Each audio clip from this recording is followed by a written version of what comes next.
Dear all students, welcome to my channel RTC education. তো আমি এই ভিডিওতে তোমাদের সামনে স্পষ্টভাবে এবং পরিষ্কার পরিচ্ছন্ন সমাধান করে দেব ষষ্ঠ শ্রেণী অর্থাৎ ক্লাস 6-এর যে গণিত বিষয় আছে। তো গণিতের কষে দেখি 18.3, দেখো কষে দেখি 18.3 এর যে এখানে দেখো 1 থেকে 7 নং প্রশ্ন, যে প্রশ্নগুলো একটু ক্রিটিক্যাল ধরনের এবং খুবই ইম্পর্টেন্ট। তো এই 7টি অঙ্ক কিন্তু তোমাদের আমি এই ভিডিওতে সমাধান করে দিচ্ছি। তো ঠিক আছে, মনোযোগ দিয়ে তোমরা দেখো এবং খাতায় তুলে নাও। তো প্রথমেই আমি 1 নম্বর প্রশ্ন সমাধান করব।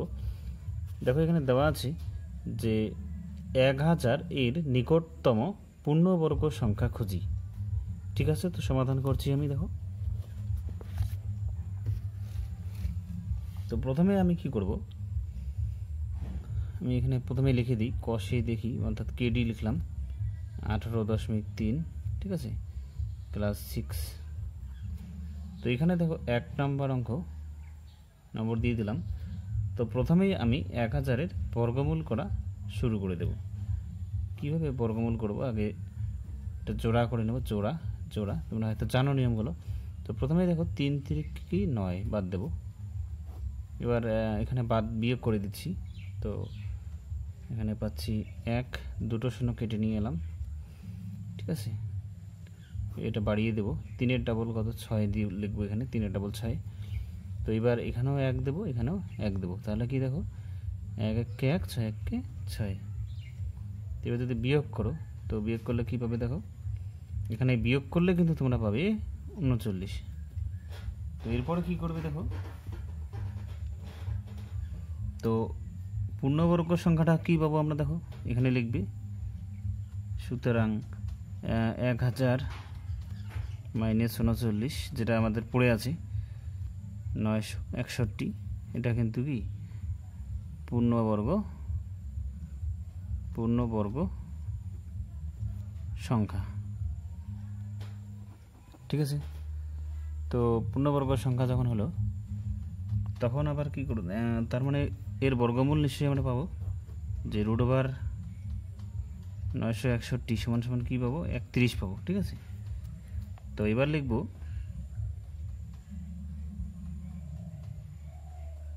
এর ঠিক এর পরের পূর্ণবর্গ সংখ্যা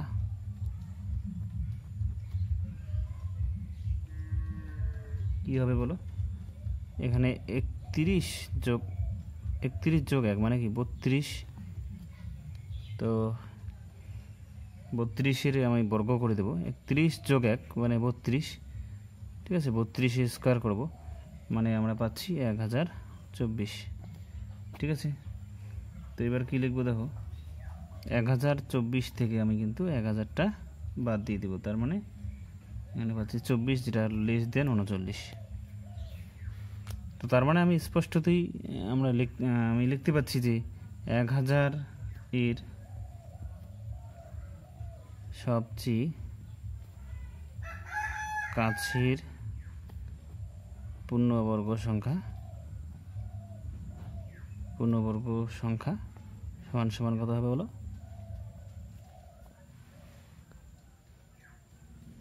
1024, ঠিক আছে। তো দেখো 1 নম্বর অঙ্কটি কিন্তু শেষ হলো। তো এবার 2 নম্বর প্রশ্নটা তোমাদের দেখাবো। 2 নম্বর অঙ্কের প্রশ্ন দেখো, 2 নম্বর অঙ্কের প্রশ্নে বলা আছে যে 9585 থেকে কোন ক্ষুদ্রতম সংখ্যা বিয়োগ করলে বিয়োগফল একটি পূর্ণবর্গ সংখ্যা হবে হিসাব করি, ঠিক আছে। এটাই বলছে আমাদের। তো শুরু করব আমি। 2 নম্বর লিখে দেবো এখানে, 2 নম্বর দিয়ে শুরু করলাম।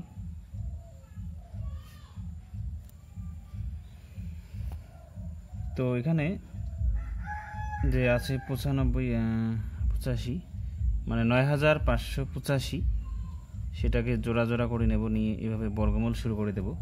তো দেখো এখানে 9 নং কিন্তু 81 যাচ্ছে, ঠিক আছে। বিয়োগ করো, বিয়োগ করলে পাবে 14 পাবে। 85 কেটে নিয়ে এলাম, এটা বাড়িয়ে দিলাম। এখানে 9-এর ডাবল কত 18, তো এবার আমরা 7 বাদ দেবো, এখানেও 7, এখানেও 7 দেবো। এবার গুণ করে আমরা দেখতে পাচ্ছি যে হচ্ছে 1309। তো বিয়োগ করো, বিয়োগ করলে পাচ্ছি 1 7, এত পাচ্ছি, ঠিক আছে। তো এবার দেখো, এবার এখানে আমি একটা কাজ করে নেব, সেটা হলো 187কে মানে এই যে এখানে 1309 যে এসেছে সেটা কিভাবে এসেছে আমি সেটা দেখিয়ে দিচ্ছি। আমি এমনিতে আগে অন্য জায়গায় করে নিয়েছিলাম, তো এখানে দেখিয়ে দিচ্ছি। এখানে 7 দিয়ে দেখো কি আসে, 1309 আসে।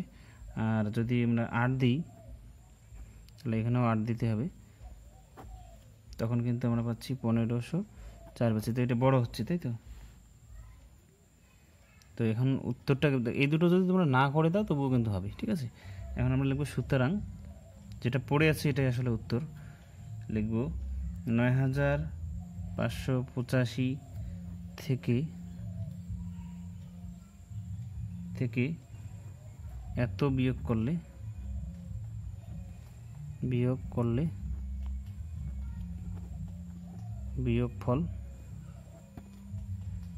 বিয়োগফলটি পূর্ণবর্গ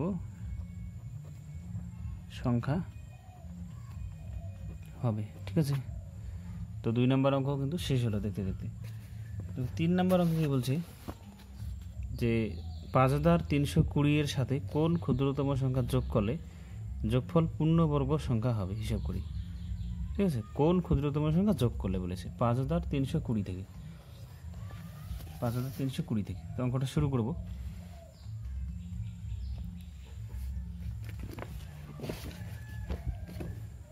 প্রথমে আমি এখানে শুরু করছি নম্বর দিয়ে। তো 5320 লিখলাম, লিখে এইভাবে জোড়া জোড়া করে নিয়ে বর্গমূল শুরু দিলাম। এবার দেখো এখানে 7 7 49 বাজাচ্ছে, 7 7 49। তো বিয়োগ করলে পাবে কি, বিয়োগ করলে পাবে কত পাবে বিয়োগ করলে দেখো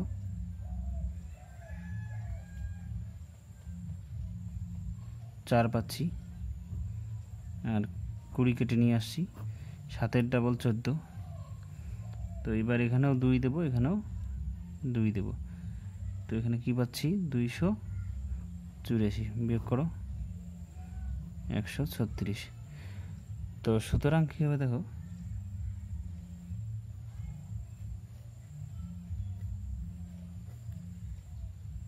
সুতরাং কী পাবো দেখো, না এটা এখানে করে দিচ্ছি তোমাদের, দেখো। সুতরাং 5320 থেকে 136 বাদ দেব, পাবো 5184, ঠিক আছে। তো দেখো এবার এই যে সংখ্যাটা দেখতে পাচ্ছ এটা কিন্তু পূর্ণবর্গ সংখ্যা, ঠিক আছে। তো এর বর্গমূল হচ্ছে কত, 72। আচ্ছা 72-এর আমরা এখানে এবার লিখবো 72 এর পরের পূর্ণবর্গ সংখ্যা,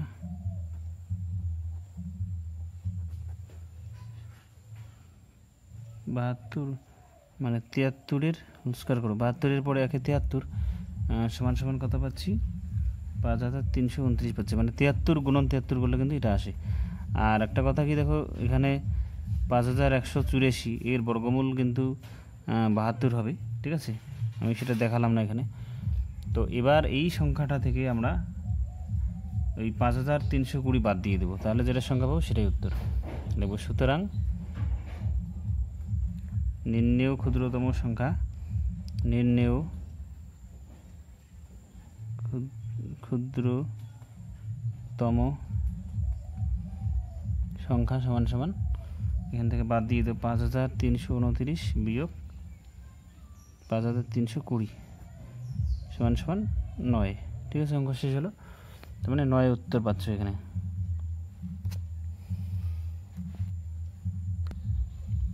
দেখো 4 নম্বর প্রশ্ন বলেছে শূন্য ছাড়া এমন একটি ক্ষুদ্রতম পূর্ণবর্গ সংখ্যা খুঁজি যা এত এত দ্বারা বিভাজ্য, ঠিক আছে। শূন্য ছাড়া এমন একটা ক্ষুদ্রতম পূর্ণবর্গ সংখ্যা বের করতে বলছে। তো অঙ্কটি শুরু করা যাক। আর একটা কথা বলবে ক্ষুদ্রতম পূর্ণবর্গ সংখ্যা বলছে 4 নম্বরটা। তো প্রথমেই আমরা কি করব, দেখো প্রথমে লসাগু করব সংখ্যাগুলোকে। 4 নম্বর অঙ্ক, 4 নম্বর অঙ্কে প্রথমে সংখ্যাগুলো লসাগু করব। 15, 25, 35, 45 লসাগু করব আমি। 5 দিয়ে দেখো 3 5 15, 5 5 25, 5 7 35, 5 নং 45। তো 3 দিলাম এখানে, 3 1 3, 5 5ই থাকবে, 7 থাকবে, 3 3 9 থাকবে। তো এবার দেখো যখন এরকম চলে আসছে, আমি এবার লিখব নির্ণয় লসাগু।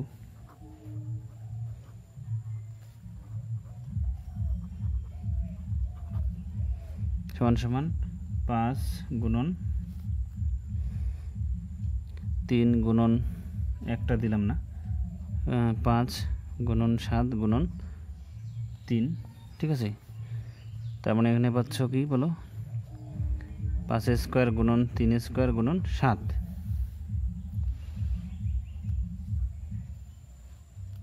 তো একটা বিষয় তোমাদের এখানে মনে রাখতে হবে, দেখো এটাও কিন্তু বর্গ সংখ্যা, এটা বর্গ সংখ্যা, কিন্তু 7 কিন্তু বর্গ নয়। তো দেখতে পাচ্ছ যে এখানে 7 দিয়ে যদি গুণ করা হয় তাহলে কিন্তু পূর্ণবর্গ সংখ্যা পাবো। তো প্রথমেই যে পূর্ণবর্গ সংখ্যাটা পাবো সেটাই ক্ষুদ্রতম হবে। তার মানে হবে নির্ণেয় ক্ষুদ্রতম পূর্ণবর্গ সংখ্যা সমান সমান কী হবে বলো, 5 স্কোয়ার গুণন 3 স্কোয়ার গুণন 7 স্কোয়ার, মানে আরেকটা 7 দিয়েছি এখানে। তো এদের যখন তোমরা গুণ করবে, গুণ করে দেখবে 5 স্কোয়ার মানে কি, দুটো 5 লিখতে পাবে। তো যাই হোক, মানে একবার লিখে দিই তোমাদের, 5 গুণন 5, 3 গুণন 3, 7 গুণন 7। তো এদেরকে সবাইকে গুণ করবে, তোমরা পাবে 11,025, ঠিক আছে। এটা পাবে 11,025। তো এটাই আসলে কি পূর্ণবর্গ সংখ্যা, ঠিক আছে। তো এবার পরের প্রশ্নে যাব আমরা। দেখো এখানে 5 নম্বর প্রশ্ন করব। এবার বলছে 4 অঙ্কের ক্ষুদ্রতম ও বৃহত্তম পূর্ণবর্গ সংখ্যা খুঁজি যা এত দিয়ে বিভাজ্য, ঠিক আছে। 4 অঙ্ক মনে রাখতে হবে, 4 অঙ্কের ক্ষুদ্রতম ও বৃহত্তম পূর্ণবর্গ সংখ্যা, ঠিক আছে। 4 অঙ্কের বৃহত্তম এবং ক্ষুদ্রতম পূর্ণবর্গ সংখ্যা। তো 5 নম্বর অঙ্ক বলছি। তো দেখো প্রথমেই আমাদের কি করতে হবে, আমরা খাতায় শুরু করব অঙ্কটা।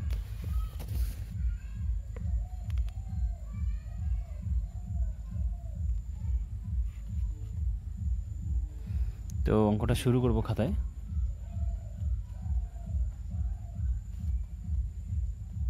পাঁচ নাম্বার। তো প্রথমে সংখ্যাগুলোকে লসাগু করবে। 8, 15, 20, 25 লসাগু করবে, ঠিক আছে। প্রথমে 2 বাদ দেব, 4 2 8, 15 15 থাকবে, 10 2 20, 25 থাকবে। আবার 2 দিয়ে 4 15 15 থাকবে, 5 25 থাকবে। 5 দিয়ে 2 2 4, এটা ভুল করেছি আমি, 2 2 4। 5 দিয়ে 2 থাকবে, এখানে 3 5 15 থাকবে, 5 1 5, 5 5 25, ঠিক আছে। তো এবার লিখব নির্ণেয় লসাগু।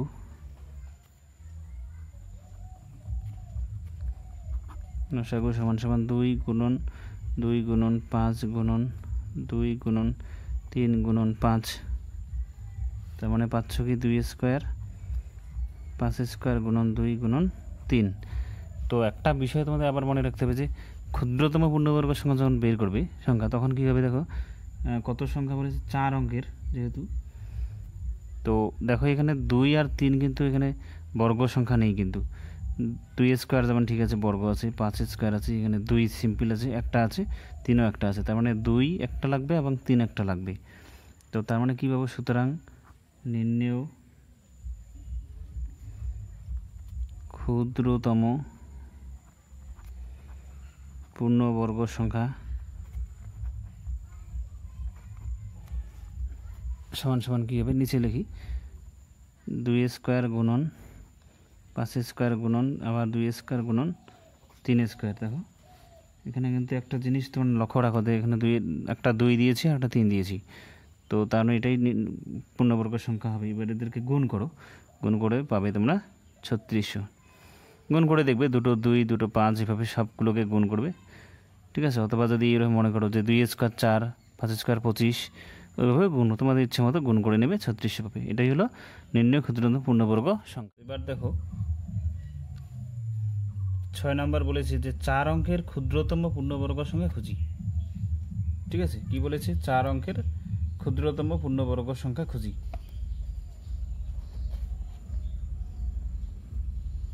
তো শুরু করি অঙ্কটা।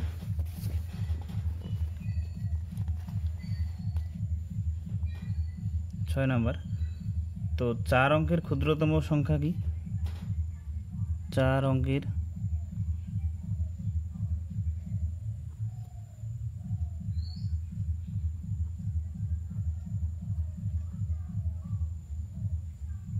সমান সমান 4 অঙ্কের ক্ষুদ্রতম সংখ্যা সমান 1000, ঠিক আছে। তো 1000-এর প্রথমে বর্গমূল শুরু করে দেবে। 3 3 9, 1 থাকবে, দুটো শূন্য নিয়ে আসো, 3 ডাবল 6, 1 বাদ দাও 1 বাদ দাও 61 হবে। তো এখান বিয়োগ করে তোমরা পাবে 39 পাবে, ঠিক আছে। 31 পাচ্ছি, তো এবার লিখব 31-এর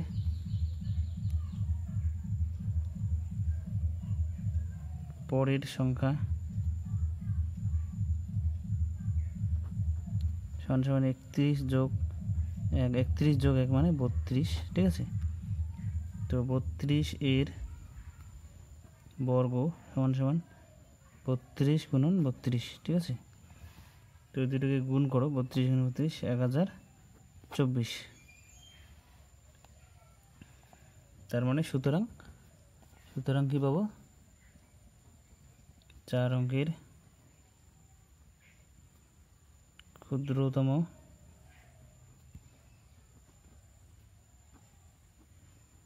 পূর্ণবর্গ সংখ্যা সমান সমান 1024, ঠিক আছে।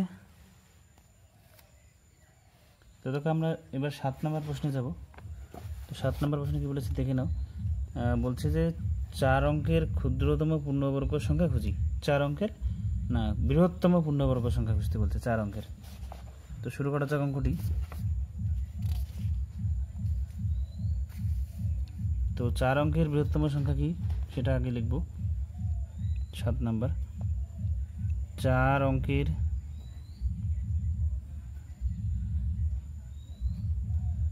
অঙ্কের বৃহত্তম সংখ্যা সমান সমান কত বলো? 9 9 9 9, 4টি 9, ঠিক আছে। এবার বর্গমূল শুরু করো এদের।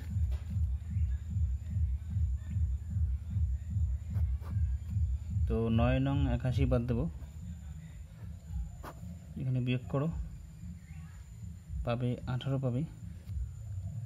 99 কেটে নিয়ে আসলাম, 9 ডাবল দিলাম 18, তো 9 দাও, এখানে 9 দাও। এবার আমরা গুণ করব।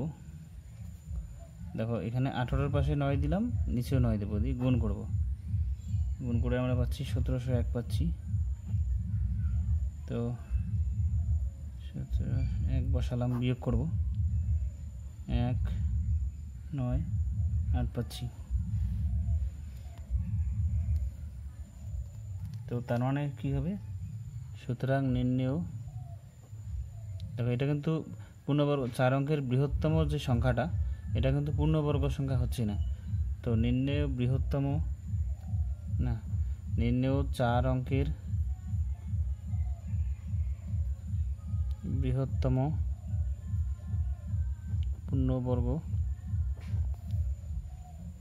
সংখ্যা সমান সমান কী হবে? 4টি 9 যে আছে ওখান থেকে 198 বাদ যাবে, 01, ঠিক আছে। এটাই হবে উত্তর, মানে 9801। ঠিক আছে শিক্ষার্থীরা।